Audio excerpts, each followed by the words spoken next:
Hello, and welcome to a very special edition of How Editors and Journalism Educators Can Support Interns. I am here with my good friend Sheridan Hendrix of the Columbus Dispatch. We have both been education reporters for a very long time now, and we have actually both taken on really similar roles in helping our editors mentor interns. So thank you for doing this, Sheridan. Do you maybe want to tell us a little bit about yourself and kind of your day job versus in your reporting job versus your job with the interns? Yeah, absolutely. Thanks for having me. I'm happy to be here. So like Jen said, I'm Sheridan Hendrix. I cover higher education at the Columbus Dispatch. I have been at the Dispatch for almost 10 years now. I actually started as an intern. I was a summer intern at the Dispatch back in 2017 on our Metro desk and, did that 10-week internship because I was local to Columbus and was going to college here. My editors asked me if I wanted to stay on during the school year and do some reporting on the weekends to help out the regular staff. So I did that all the way through my senior year at Ohio State. I got a second internship with the Dispatch on a different desk and then got hired on full time in 2018. I was covering rural Ohio at the time and some of Ohio's Appalachian counties, and then switched over to covering higher ed 5 years ago. So it all comes very full circle for me to say that I was a dispatch intern, started my career here in our internship program, and now I work very closely with our interns every summer. I'm one of our co-coordinators.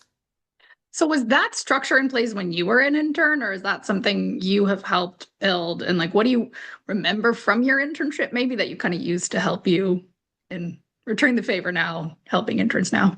Yeah, so a lot is very similar and a lot of things have also changed. So when I was an intern, we had between 10 and 15 interns every summer across multiple desks. So there were, I think, 4 or 5 of us just on our Metro desk alone. There was one covering on our government and politics beat. There was a business intern. There were 2 copy desk interns and photo interns and digital desk interns. So it was a much more fulsome intern class.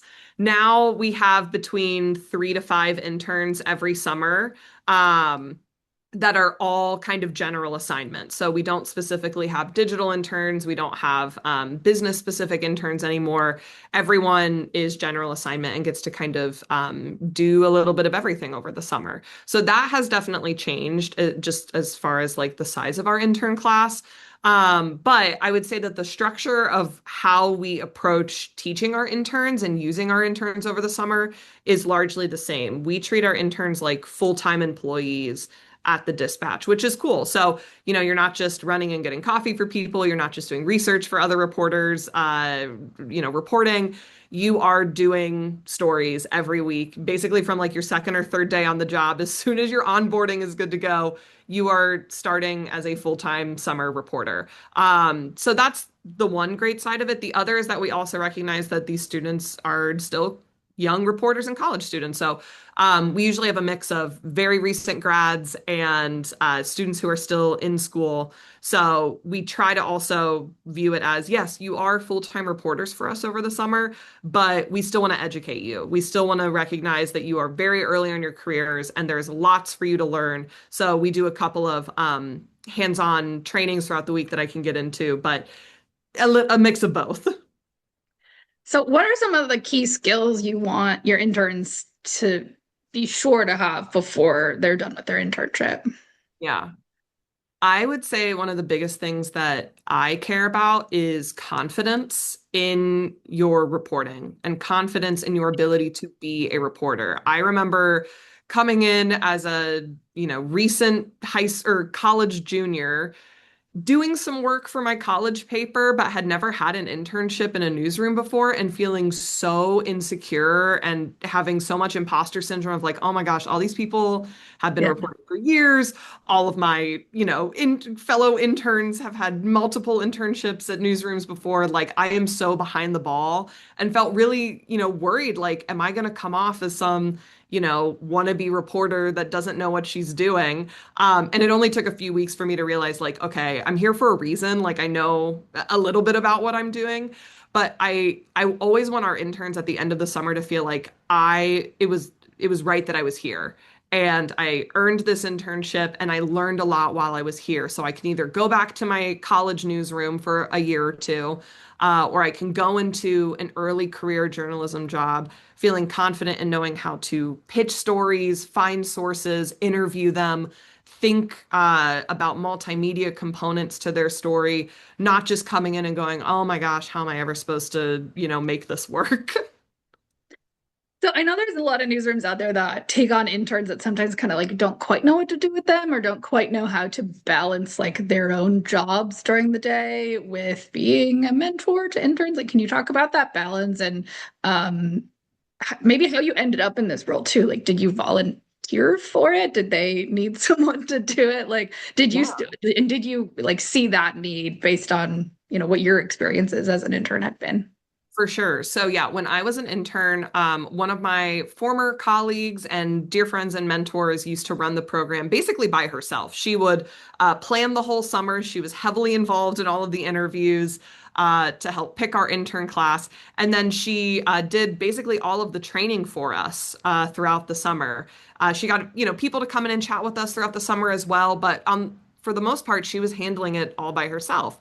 And then when she ended up leaving the newsroom several years after I had started, there was this question of like, we have this really robust internship program and we don't want it to go away. So how can we make sure that we keep it afloat and not lose it? So for a while, in kind of a few interim years, we did some kind of intern program by committee, which was great because we started getting input from a lot more people across the newsroom about what should this look like and what do interns need to know. But doing things by committee is sometimes a little overwhelming, and there were a lot of voices in that conversation. So, as some folks started to, lose some interest or had other things come up, it is now myself and one of my other colleagues. We call ourselves like the co-intern coordinators, and then we are supported by our newsroom editors in making sure that this process happens every year and that we have a great, group of interns. So. As far as like balancing it looks, my co-intern coordinator and we are both still full-time reporters, so we don't get to drop Right. everything all summer, Yep. unfortunately, to just like help out our interns. So balance is really important in figuring out how we make this work. One of the things that I am most grateful for in our intern program that I think any newsroom can get is buy-in from across the newsroom. So being able to show, hey, these aren't just like college students hanging out in our newsroom all summer. Like these are capable, passionate, smart young people who want to learn from us and want to learn how to be reporters. So, let's take the help that we're getting this summer and in turn help them learn how to do this. So, one of the best ways that we have balance is by getting a lot of people involved so that it never just falls on one person or two people to manage all of these interns all summer. So, we have, these two intern coordinators. Our job is to kind of plan the like educational side of the summer, making sure that they are getting the support that they need, but also pairing them with what we call professional partners. So every intern gets two professional partners. These are just people in the newsroom that aren't their editor. So sometimes it's a reporter, a photojournalist, just someone else in the newsroom who can kind of be like a listening ear. Hey, I have a story idea that I'd love to run by you before I pitch it to my editor. I have a first draft of a story. Would you mind reading it first? I need some help finding a place to go get coffee with someone that I'm trying to interview. Where would you recommend? We have that specifically so that you don't feel like, oh my gosh, I just have to talk to my editor all summer. And what if it's overwhelming or what if it's intimidating? You have some like extra friends and voices in the newsroom to hear from. And we give people too, A, because there is interest in our newsroom for a lot of people who want to help out with the interns. It's a very exciting time over the summer for us. But B, it's also nice because reporters take vacations over the summer and Yeah. we have a lot of summer holidays and people are in and out of the office all day. The beginning of June is always crazy for me. So it's nice for me to know, like, okay, there are people in the newsroom who are still checking in with the interns when I am not there. So to, summarize it, balance is achieved, I think, the best with an internship program when you have a lot of people who are invested in it and care about seeing it succeed. Yeah, I think that's such a great point about like that needed support from other people in the newsroom besides the editor. Like that's what as you know, I was a similar role in Akron, but on a much smaller scale. I think the max we ever had one time was two. But to be that resource for them and to be there to guide or just bounce ideas off or whatever is needed. That's like, I'm not your editor. You can ask me those questions that maybe you are embarrassed to ask, which no one should be, but I completely understand like all of those feelings that you're coming in with about like, I don't remember how to do a photo assignment. I don't remember where that thing is in the files, whatever it is what I have found to be like the biggest need and was like the biggest need when I was an intern of like, I don't know where to go for stuff. And like my journey of getting involved with interns was the year that an intern turned to me after I like gave her my number. I was like, yeah, let me know if you need anything. And she was like, yeah, can I eat lunch? And I was like, yes, did no one tell you you could eat lunch? My God. And then I like went to her editor, was like, how did you not tell her she couldn't eat lunch? Like, and she was Yeah. like, I thought she would like know that. I'm like, how? How will they know these things? Like they unless you show them, and for some interns too, it's really their first job or their first job in like a professional setting. And like they don't always know what the expectations are. You have to be clear with them. I had one editor who a student asked how long a story was supposed to be, and he said 15 to 17 or 15 to 18, and he meant inches, and the kid thought he meant 100 words. So he wrote like 3,600 words about tennis because that's how much 1,500 words it is. And it's like you have to be clear with your language. You have to understand that these are students who have not worked in your newsroom before and they may not have worked in any newsroom. And so I kind of came up with like a top 10 list at the time of like things you must tell the interns when they get here. And like numbers one and two are like, where's the bathroom and where's lunch? And like number three was like, be specific about your language. Like they work perhaps in a different system in WordPress or something else that you don't use, that they don't use. And like they don't know what you don't tell them. And I think so every summer I started reminding the editors of this and just trying to be an advocate for the interns. But it is something that was missing, I think, when I was an intern as well, of that piece of just like, who can I go to? Like, I think I always thought I was bothering people. Even as like a young career journalist, I always felt like I still feel like I'm bothering people when I ask, like, hey, get credit to this. But yeah, I think just that letting them know it's okay and that self-advocacy piece is so big. You mentioned the educational like arm of it. Can you talk? I know you do like some brown bag lunches and things like that. Can you talk about those and kind of how you structure like the educational piece and the different like big topics that you want to make sure you hit with them during their summer? Definitely. So this is one thing that has changed a little bit from when I was an intern. Back when I was in college, we called them lunch and learns. So it was very much a brown bag. You would come on during your lunch break once a week on Wednesdays for an hour, and you would sit in the conference room with all of the other interns and our intern coordinator at the time, and we would go over different topics. So some of this was like, how do we think about photography and multimedia? When we're thinking about our stories, how do we background people? What kind of tools can we use? How do we think about ethics? How do we think about trauma reporting? Those were kind of like the broad strokes conversations that we would have. And now that we have a smaller intern class, last year we switched things up a little bit. So our schedule is we meet with our interns twice a week.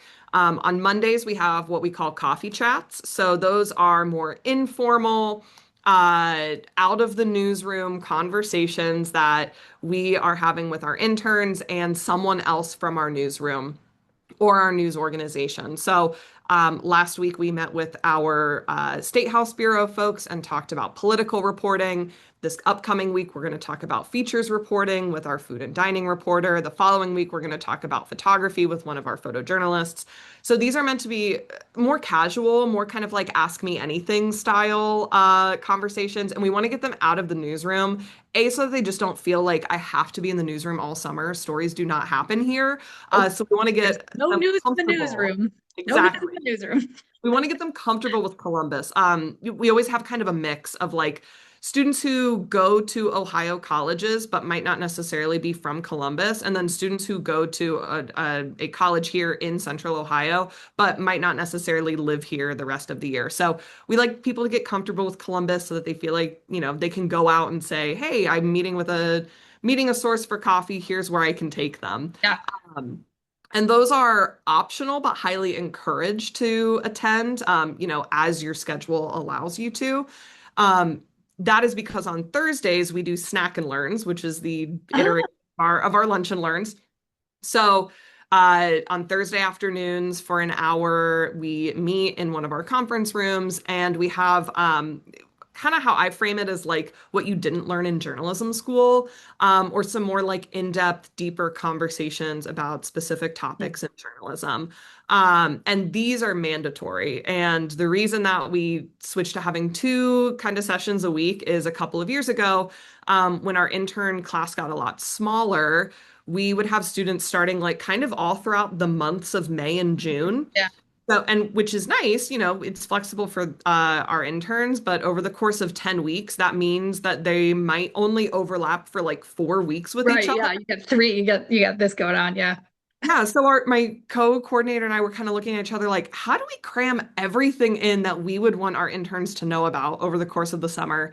And we were like, the only way to do this is if we double the amount of time that we're spending with them over this narrower window of time. So thankfully this summer all of our interns are here for the same 10 weeks, but it really gave us an opportunity to do even more with them, which is exciting. So the Thursday afternoons are the ones that, unless you are like, there is breaking news and the whole newsroom is getting called into it, or like you are sick or out of town, we want you to be with us so that it's also a space for the interns to, we close the door to the conference room. It's just us and, the professional partners sometimes join us, but it's really a space for the interns to be like, I have questions about this topic, or I'm really confused about this thing, or, I'm having problems with a source or an editor or something else going on. So it's educational, but it's also a space for them to feel like, okay, I can have this time with just the interns and the people that are teaching us. Yeah. What's the impact you see all of this have on the rest of your newsroom? Like for me, I love it, like reminds me why I do this in a way. And it's like, oh yeah, sometimes this is fun and cool, despite how much I might grumble about it at certain times. Like, but like what have you seen in your newsroom, like the impact that so involved and having everyone involved has had? Yeah, I think that people across the newsroom really appreciate our intern program. We have groups of students every year who are passionate about journalism. They chose to get a degree in this in a time where it is like, is everyone's worried, is journalism going to continue to exist? Of course it will, but it's going to look different. So the fact that we have students who are like, I am dedicating my time and my career and my schooling to something that is in many ways noble and honorable is very cool. So there's an excitement every summer when the interns come because like we all have that buy-in and we all feel invested in their futures. But from a practical standpoint, we also have a really high success rate of hiring our interns. So we were doing actually a fundraising campaign for our newsroom's internship program earlier this year. And we were doing the math and we realized that of our current newsroom, about 20% of current employees are former dispatch interns. Oh wow. If you broaden that to the Central Ohio news market, it's even higher. Like we have plenty of people who started here and then maybe went to one of our TV stations or our radio station or a different news service. So it's very cool to see so many people in and around the Columbus Dispatch choosing to stay here and feeling like, yeah, my internship there was really meaningful to me, so much so that I wanted to stick around, and so much so that I loved Columbus and wanted to make this place my home and, start a career here. So seeing that in action also makes people really excited. We've hired one intern from our last few classes. So when we're also seeing people come in and starting their careers with us and being like, oh my gosh, this is Yeah, great. that's a I loved big working with you in our internship. That's a We big love you in deal, our yeah, newsroom. to get Absolutely. that. It's a big deal, and it says a lot about the work you're doing too, that they're ready for that Yeah, coming absolutely. right out of college, because that's a big job. Yeah. It's a really big job. You have a big girl job, so. So what advice would you give to editors who are maybe don't have this infrastructure in place, right now. Maybe they want to, maybe they just want to like get through the 10 weeks with building something, building towards something. Like what advice would you give to editors about how they can either better support their interns or just things to think about through their summer? Yeah. I would say that it's important to have some kind of infrastructure around your internship program. You don't have to have a class of 20 interns, and you don't have to have a massive, well-funded, you know, newsroom to make this happen. You should be paying your interns and you should be helping them, as a stepping stone in your career or in their careers, but you don't have to have all of the resources that like the New York Times or the Washington Post or the Wall Street Journal might have to give your college interns a really meaningful summer and a really meaningful experience. So I would say like have a few people who are really passionate about this in your newsroom, get together and work with the editors to come up with a plan. Thankfully, our editors really trust those of us who are reporters in the newsroom to really make this work. But we also have to rely on them to say, hey, editors, please give the interns an hour on Thursday afternoons to come and learn with us. Please don't assign them anything because that was a problem for a while. Like, give them the time to come and learn from us, and then they will be better reporters the other, 39 hours of the week that they're working for you. And so having that kind of like collaboration is really important. One thing that I really appreciate about our program is that we give our interns a lot of flexibility and a lot of agency in what they want to do. So, they're assigned to different editors. This summer, we're switching them between a few different beats and a few different desks so that they're getting a breadth of experience while they're here. But we expect them to pitch their own stories. Like we'll help them, we'll have ideas for them. Inevitably someone will go on vacation. We'll say, hey, can you cover courts for a week? Or can you help on the night shift for a day or two? That's going to happen in any newsroom. But we really encourage our interns, like, find something that you're interested in, find a story that you want to write about, come in with ideas because your internship is going to be so much more meaningful if you feel like it is something that you actually care about and something that you're passionate about. So really helping build an infrastructure around letting your interns feel like they are full-time reporters with guardrails. Yeah. I had one summer where we had to sort of start with what do you care about, right? Like sometimes kids are so, and kids to like 20, but yeah, they're kids to us now, right? Sometimes they come in and they know they want to do journalism, but that, sometimes the individual beats sound scary to them or they sound boring to them, frankly. Like, oh, education. I don't really want to go to school board, so I don't want to be an education reporter or business. I don't really know anything about finance, so that's kind of out, and they kind of start going down the list, and all of a sudden they're left with like very little. Like, so sometimes I tell them like, well, what issues do you care about, right? And then figure out which beats get at that. But sometimes you do have to start with like, what do you care about? And sometimes they don't know. Sometimes they do. Our intern last summer was like, I care about environmental stuff and environmental reporting. And she really felt strongly about being an environmental reporter. And we put her through the paces on a lot of different stuff, but she really found a niche for herself there and is really, really still enjoys doing that. So that's great. But like, I had one group one year who just really didn't know what they truly cared about. And we had to kind of work through that and like, what issues are you passionate about just on a grand scale? And like, okay, then let's figure out how to report on that. Even if it was like a vague, like animals, women, sports, like, okay, like how do we make stories out of that, right? How do we take those things and turn them into beats, right? Like you care about kids and, great, welcome to the education beat, So it's a lot of like, letting the beat be dictated by what you care about as opposed to letting like the sort of traditional structures of the beat like dictate it for you. And so that's a lesson that I have tried to impart on the interns every year is like start with what you care about and kind of work your way to like what beat you're going to do. And don't feel like don't be intimidated just because school board meetings are so much fun. One thing that we've been trying to do over the last couple of years is encouraging our interns to like go on field trips. So whether that's like, it's with your professional partner and you're shadowing them on their beat for the day. I love that. Yeah. I Or love like, calling it a hey, field trip. Yeah. yeah, That's like great. go like for all three of our interns this summer are spending one night going to Columbus City Council with our Mhm. city Yep. and reporter. So important. Some of the meetings have gone really long, and some of them have been a Yeah, little more I interesting than bet. others, but it's been like a great experience to be like, okay, this is what it looks like to cover City Hall, to like clear up any misconceptions that people might have. We had all of our interns go one day, like on one of the last days of the General Assembly, that it was in session, and like just help out our State House Bureau cover all of the stories that needed done before lawmakers went on break. So it was like, all right, baptism by fire, like get out there, go talk to lawmakers. So some of the field trips are a little more hands-on than others, but it's been great just to be like, hey, and that's where that buy-in comes in of like, hey, our cops reporter or hey, our courts reporter, Right. like, are you cool to take Take an them with internship you. Yeah, small take them with for you. half a day so that they can see what you do? And that has been like really successful so far. Yeah. Have you morphed into Clay any education reporters in your time? Thankfully, yes. The one good thing about covering Ohio State is that there's always news to go. Yeah. And there has been some breaking news over the last few months. Some of our former interns who are now working with us full time are like, oh my gosh, I know how to help. So that has been a huge help to me. There you go.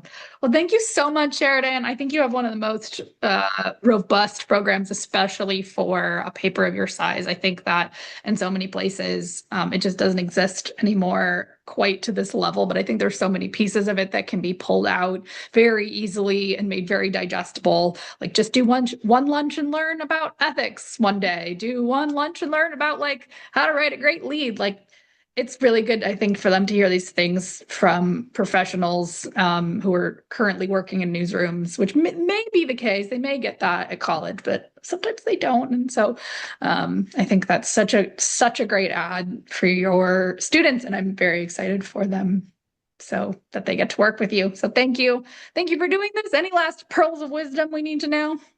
Well, thank you so much for letting me come on and talk about internships. It's like such a like I am just so passionate about it as someone who was a former intern who got a job right out of college because my internship was really valuable for me. So I would just encourage, any reporter, any editor out there that's like, I want to figure out a way to make this work, like build the pipeline. There is no better way to get young eager early career journalists in your newsroom than starting them out in an internship program. So it might seem daunting. The money might not seem readily there to pay them, but the experiences that you have to offer them are absolutely there. So I hope that people find this, and I hope that people find the resources that you're putting together for them because everyone should have an internship program. Thank you so much. Thank you.